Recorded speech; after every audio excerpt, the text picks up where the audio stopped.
What's up YouTube? I'm back with another video. This time we're going to be talking a little bit about the Pixel 5a. I've been talking about the Galaxy Fold a little bit. I've got so many devices, so it's kind of hard to make videos super quick on all of them. So I'm just trying to trickle them out. A lot of people asked about the Pixel 5a, so here it is.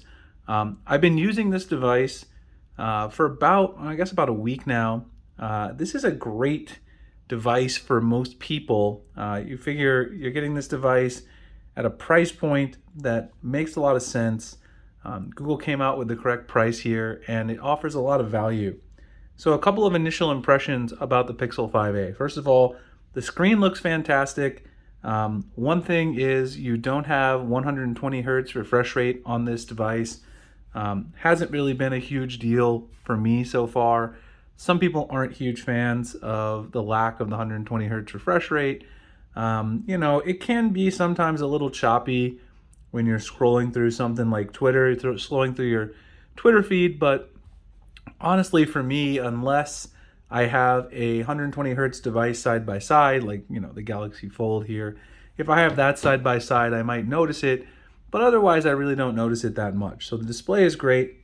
The build quality is actually quite a bit improved from the Pixel 4a 5G, the taller one, not the smaller 4a. Quite a bit improved. It feels closer to the Pixel 5 with the back. It definitely has that same coating, this matte coating. Another thing I love about it is this is very resistant to fingerprints. So if you're someone who gets kind of, OCD about fingerprints, this is not going to collect fingerprints that much. Fingerprint sensor still in the back, which, this is a phone that's not, in the upper tier segment, so you can't really expect to get a fingerprint sensor under display. So I think most people are pretty happy with that. I still like it. It's still fast. It's still very accurate. So I really have no problems with the fingerprint sensor being on the rear. You got your Google logo. You got a little subtle branding here. And then, of course, you've got this ridge on the power button there. You guys can see it. It's kind of a nice subtle Google touch. You always got like a two-tone power button. The volume rocker. Of course, a big thing for a lot of people, you got a 3.5 millimeter headphone jack on the top, which I really like to see. Something that I still use occasionally. Some of my older wired headphones that are still kind of nice, like my Monster 24K headphones. I don't really want to throw them away, but they don't really, work with any other phones now because of the 3.5 millimeter headphone jack going away. On the bottom, of course, you got your speaker grills there, and then you've got your USB Type-C charging. So overall, this phone has run incredibly smoothly for me, which you would expect, from a Google phone running on Android.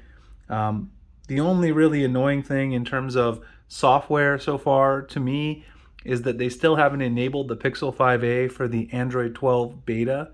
I really don't know why that is, because all of the other devices, Pixel devices, are eligible. So actually, if you go to the Android 12 beta page, which is right here, I was just looking at it before I did this video, and you go down here, this account here I have just tied to the Pixel 5a. On this account, there's no eligible devices. And if you click eligible devices, the Pixel 5 is there, but the Pixel 5a isn't there. So that's a little disappointing. I don't even know if they're going to enable the 5a with the beta, because the official stable version of Android 12 is probably going to be out pretty soon, so we may not even get it. But no performance hiccups or anything like that. The phone's incredibly smooth, and even like I said, the display refresh rate doesn't really bother me too much. Camera quality, I mean, you know exactly what you're getting with the Google camera. If you go back to the previous couple videos, I've been shooting the Galaxy Z Fold 3 videos using the Pixel 5a camera to test it.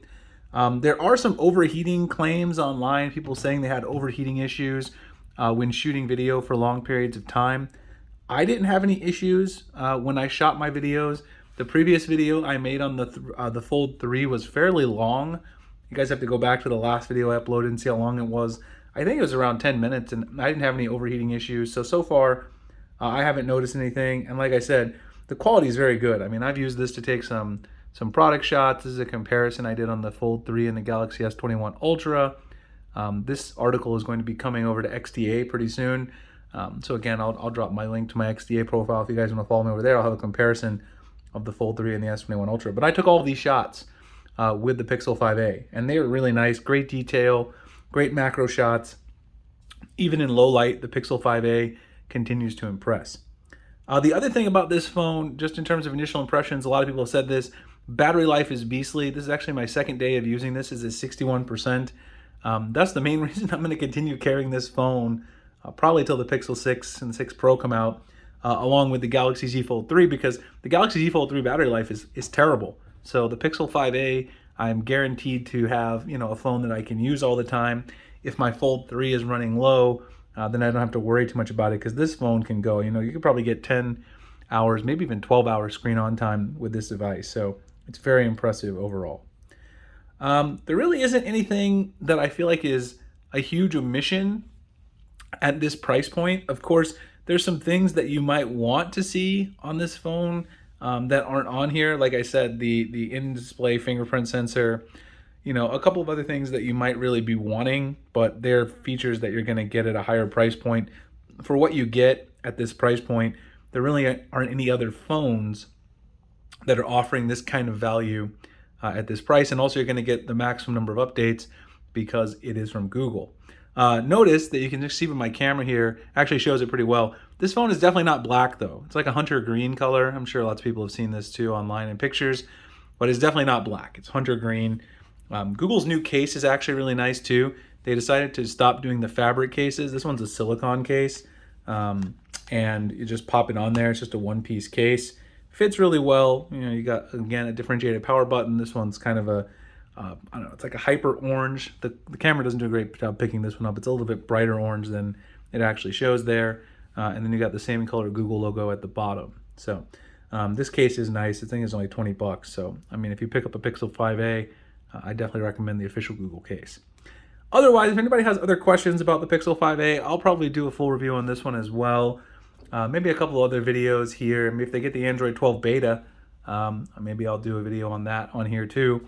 Otherwise, I'll probably do my full review of Android 12, either on this phone or my Pixel 5. You guys want to see any other stuff, drop a comment below. You can follow me on Twitter. Subscribe to the channel if you haven't already, if you want to see more content. And I'll see you guys in the next video. Thanks a lot for watching.